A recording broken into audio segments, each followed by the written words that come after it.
Nesse mês, nós tivemos dois fatos muito protagonistas no mundo da segurança cibernética. O primeiro foi o falecimento do famoso hacker Kevin Mitnick, o mais famoso do mundo, que foi noticiado no dia 20 de julho. Vamos falar um pouco sobre a história de Kevin Mitnick nesse vídeo e narrar alguns de seus hacks e por que isso o deixou famoso. O segundo fato foi o enorme vazamento de dados do aplicativo MOVEit, que foi orquestrada pela gangue de ransomware Clop. Esse vazamento atraiu a atenção devido à sua natureza sofisticada e também iremos falar sobre esse assunto em detalhes nesse vídeo. Além desses dois fatos, também iremos falar sobre o ataque de ransomware que atingiu o porto de Nagoya, no Japão, prejudicando a sua operação. Vamos abordar também a invasão das contas de e-mail da Microsoft que o governo americano utiliza, que trouxe prejuízos para esse governo. E por fim, falaremos sobre uma vulnerabilidade no sistema operacional dos roteadores MikroTik, que expôs mais de 500 mil redes mundo afora. São vários assuntos. Então, não temos tempo a perder. Vem comigo que o vídeo dos incidentes cibernéticos do mês de julho de 2023 está apenas começando. Para começarmos a nossa discussão, vamos falar sobre o falecimento do hacker americano Kevin Mitnick, que ficou muito conhecido por seus feitos de hacking no final dos anos 80 e início da década de 1990, que morreu nos Estados Unidos após lutar contra um câncer. Kevin Mitnick foi talvez o primeiro anti-herói do mundo hacker, pois ele invadia empresas com fins particulares, mas alimentava uma contracultura que fazia com que ele tivesse uma legião muito grande de fãs, muito antes da internet e das redes sociais. E um pouco da vida e dos feitos hackers de Kevin Mitnick, além de toda a operação que culminou em sua captura e prisão, foi retratada no filme Takedown, de 2000, que é um verdadeiro clássico dos amantes da segurança cibernética. Eu mesmo fiz uma análise desse filme que foi postada no canal do YouTube da CE Cyber, e eu convido a todos os amigos, alunos e ex-alunos a assistirem a análise do filme. Muitos profissionais atuais de segurança da informação tomaram gosto pela área após assistir esse filme. E você, já viu esse filme? Comenta aqui embaixo e ajude na nossa discussão. Nosso segundo assunto é a violação de dados do aplicativo MOVEit Transfer, que foi orquestrada pela gangue de ransomware Clop e atraiu uma atenção significativa devido à sua natureza sofisticada. Esse grupo, também conhecido como TA505, está em operação pelo menos desde 2014 e está envolvido em roubo de dados e ataques de ransomware. Eles visam principalmente organizações governamentais, instituições financeiras, prestadores de serviços de saúde e universidades. Essa gangue Clop utiliza diversas táticas, técnicas e procedimentos, os TTPs, listados na matriz do Mitre Attack, como SQL Injection, engenharia social, implantação de ransomware, para que eles possam se infiltrar e exfiltrar dados dos alvos. A vulnerabilidade do MOVEit Transfer foi identificada com o CVE 2023-34362. Foi um componente crítico na estratégia desse ataque, permitindo que eles obtivessem acesso não autorizado a dados e sistemas confidenciais.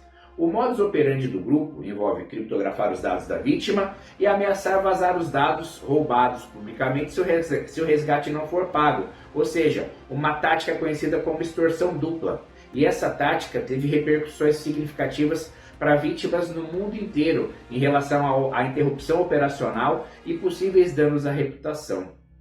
Algumas das empresas que foram vítimas da violação, vejam, foram muitas, como por exemplo PwC, Toyota, Deutsche Bank, Siemens Energy, Schneider Electric, Sony, BBC, Deloitte e United Bank, entre outros, em um ataque global que atingiu grandes corporações em diversos países e continentes diferentes. No Brasil, uma empresa do setor de seguros foi vítima, mas não teve o seu nome revelado nos primeiros relatórios divulgados mundo afora. Agora vamos falar sobre o ataque de ransomware no porto de Nagoya, no Japão. O porto de Nagoya é o maior do Japão em termos de carga. Só ele é responsável por quase 10% do volume total de comércio do Japão e movimenta as exportações de automóveis para grandes empresas como, por exemplo, a Toyota. Só para você ter uma ideia, em 2021 houve uma movimentação total de quase 178 milhões de toneladas. No começo da manhã de 4 de julho, a autoridade portuária de Nagoya confirmou que houve uma falha no sistema que gerencia o carregamento e descarregamento do transporte de contêineres. E ao meio-dia, essas operações foram interrompidas, ou seja, o porto não conseguia carregar nem descarregar nenhum tipo de contêiner. Um aviso foi enviado para os clientes para confirmar que esse ataque interrompeu as operações de contêiner em todos os terminais do porto. O ataque ele teve inicialmente como alvo o Sistema Terminal Unificado do Porto de Nagoya, que é justamente o órgão de controle do porto. O ataque cibernético do Porto de Nagoya ele foi notado quando o computador falhou logo na inicialização. E de acordo com a Associação de Transporte do Porto de Nagoya, um aviso foi impresso em inglês na impressora do escritório do porto, detalhando os dados do sistema que foram codificados.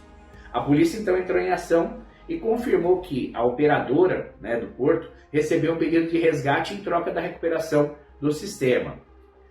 De acordo com uma informação do jornal Japan Times, essa autoridade ela acabou descobrindo que o grupo de ransomware Lockbit 3.0 estava por trás do ataque. Mas em um comunicado da Associação de Transporte do Porto de Nagoya, dias depois, já informou que o porto começou a retomar as operações gradualmente, mas foi um ataque em uma infraestrutura crítica. Agora, vamos falar sobre os hackers chineses que invadiram contas de e-mail do governo dos Estados Unidos, explorando um bug da nuvem da Microsoft. Esses hackers eles exploraram uma falha no serviço de e-mail de nuvem da Microsoft para obter acesso a contas de e-mail de funcionários do governo americano. Isso foi confirmado pela própria Microsoft. Um grupo de hackers que foi identificado como Storm 0558 comprometeu cerca de 25 contas de e-mail, incluindo agências governamentais, bem como contas de consumidores que são relacionados a organizações de governo. Isso são informações da própria Microsoft. Por exemplo, o Departamento de Estado foi uma das vítimas entre várias agências federais comprometidas. E essa violação, esse alerta foi dado, por exemplo, pela CNN, que informou esse problema. A investigação ela determinou que esse grupo é chinês e que é um grupo que tem bons recursos de ataque, ou seja, eles são tecnologicamente bem equipados e que eles exploraram o serviço OWA do Outlook, falsificando tokens de autenticação para acessar as chaves de usuário. Na análise técnica do ataque, a Microsoft explicou que os hackers usaram uma chave de assinatura de usuário final para forjar tokens e acessar o OWA. Em seguida, os hackers exploraram um problema de validação do token para poder se passar por usuários do AD e obter acesso a contas de e-mail corporativas. A Microsoft já falou que já mitigou o ataque e que o Storm 0558 já não tem mais acesso às contas comprometidas. No entanto, não foi informado que tipo de dado vazou, se é que vazou, e qual é o dano causado por esse tipo de problema. As agências americanas, como por exemplo a CISA, informou que os hackers acessaram dados não classificados, ou seja, não seriam dados críticos. Bom, vamos falar aí do nosso último assunto. A vulnerabilidade crítica da MikroTik, do Router OS, que expôs mais de 500 mil de dispositivos a hackers. E um grave problema de escalonamento de privilégios que afeta o sistema operacional da MikroTik pode ser utilizado por hackers para executar código arbitrário e assumir o controle total desse tipo de roteador.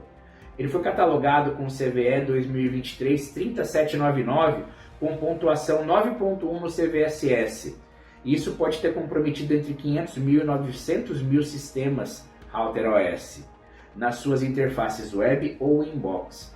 E isso ocorre porque o sistema operacional MikroTik Router OS não oferece nenhuma proteção específica contra ataques de força bruta de senha, sempre que está na versão que vem com o usuário admin padrão, porque alguns deles vêm com senha vazia até a versão de outubro de 2021, quando houve uma atualização para a versão 6.49.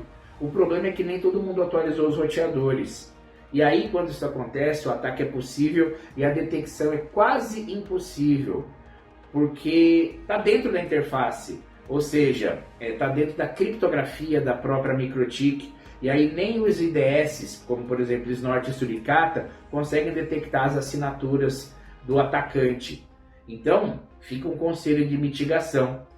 Atualize o sistema, remova as interfaces administrativas do microtik da internet e limite os endereços IPs a partir dos quais os administradores podem fazer login, desativando o inbox, interface web e configurando acesso somente por SSH com chaves públicas e privadas, ou seja, acesso criptografado.